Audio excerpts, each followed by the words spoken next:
Alright, so today we're talking about section 3.3, which is logarithmic functions, and actually logs are my favorite type of function because they have so many cool properties. We're going to talk about the functions, what the graphs look like, the domain and the range of the graphs, as well as the definition of the common log and the natural log. So at the end of the section, you'll be able to recognize a log function graphically and algebraically. You'll be able to evaluate logarithmic expressions and also be able to apply basic log properties. Alright, so let's get into the lesson. So the definition of a logarithmic, so if we have a be a positive number different from 1, so this should look similar to what we talked about with exponential functions. So a is a positive number bigger than 1. The logarithm of x with base a is defined this way.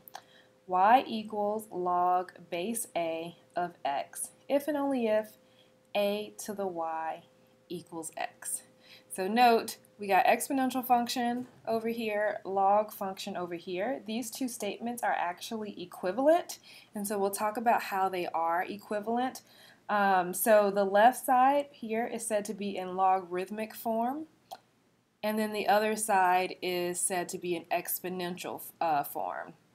So these are the same, these are equivalent statements, and so they have the same solution. So whatever x goes with y here, the same x will go with the same y here.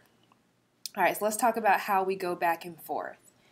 Alright, so an important part, the way we say this is log base a of x. So a is the base of our log, and it corresponds to the base of our exponential function. So whatever base you have on your log goes with the base of the exponential function. Alright, and so if you look at the exponential function, the exponent here is y. The exponent is actually the answer to a log. Alright, so we have our base and we have our exponent, and then we just have these inputs and outputs. Okay, alright, so the reason why this works, basically what are we doing? We have x inside the function here, and you get y as the answer. Over here, you have y inside the function, and x is our answer. These are actually inverse functions.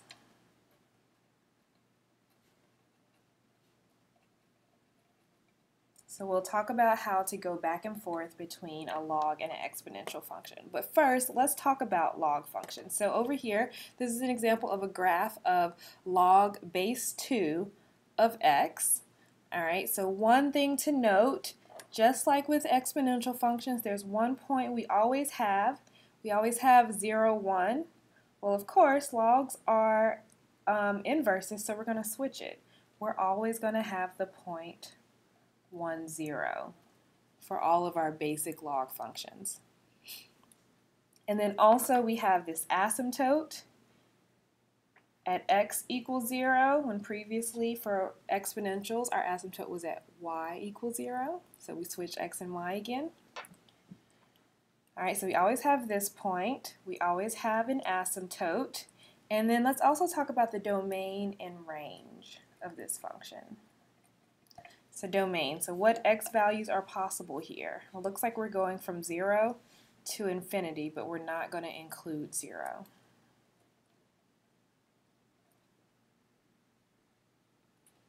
And then the range, alright, well this goes down forever, so negative infinity all the way up to positive infinity. And so you may notice this is the reverse for what we had for exponential functions. Alright, so now let's talk about this switching back and forth between log form and exponential form. Alright, so we're going to use this as our way of switching back and forth, where this is our base, this is our exponent.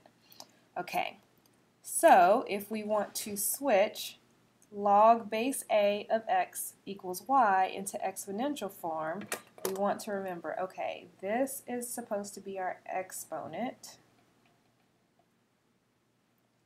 This is our base. Okay. So if we want to write this in exponential form, we'll have our base raised to the exponent, and then it's just going to equal what's on the inside. All right, so that's what we had up here. All right, so let's do the same with the next problem. All right, so let's see. We have our base of 2. So log base 2 of 16 equals 4. Our base is 2. And the answer is our exponent. So that means our exponential function is 2 raised to the 4 equals 16. And that should be a true statement, right? 2 times 2 times 2 times 2 equals 16. Okay, so hopefully that makes sense. All right, the last one, log base p of 13 equals y. I'll let you figure that one out, give you some time.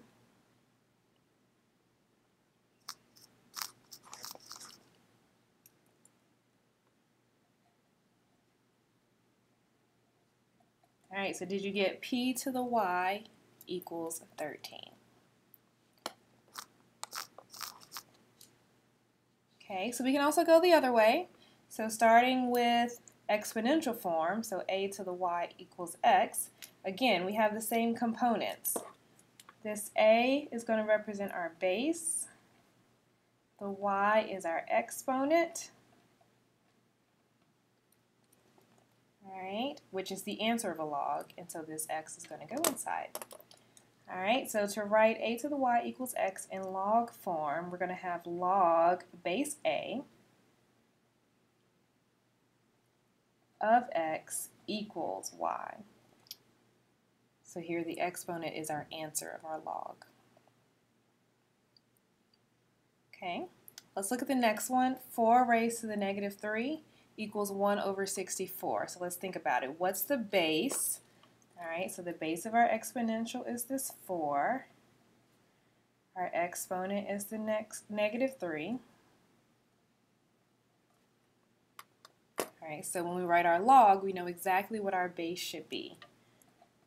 Log base 4, this is what we're putting inside, 1 over 64 equals negative 3.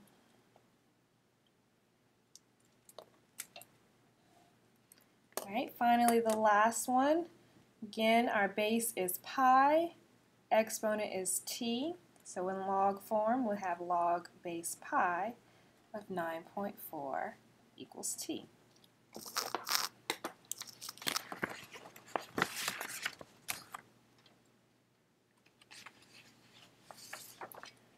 All right, so let's talk about some special logs that we'll see. So these are actually going to be the logs that show up on our calculators. So the expression log of x, whenever you don't have a base here, is understood to be base 10.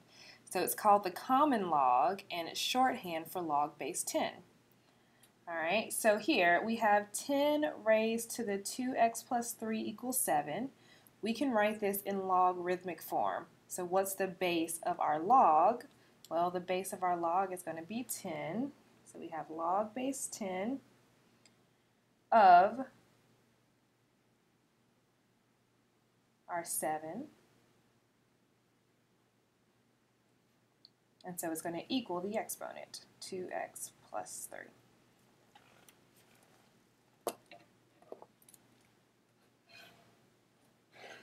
All right, so that's one way of writing it. The long way, the short way, which is not much shorter, is to say, oh, this is base 10. This is actually our common log. It's understood that we could do this without writing the base 10. So this is the exact same thing as saying log of 7 equals 2x plus 3. Same thing. And so this is one of the logs that are on our calculators. So here, log, this is log base 10. You know the base is 10 because right above it, it has the inverse function, 10 raised to the x. So log goes with base 10, and your calculator gives you a hint. All right, and so another type is the natural log, shorthand for log base e, where e is our base, okay? So this question, natural log of 0.25 equals z minus 3. This is the same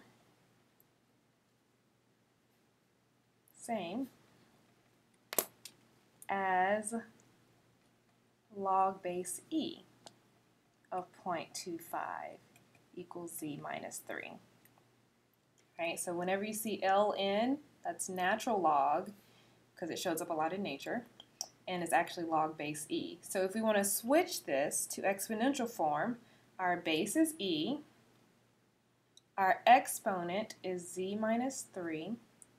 We're going to say that equals 0.25.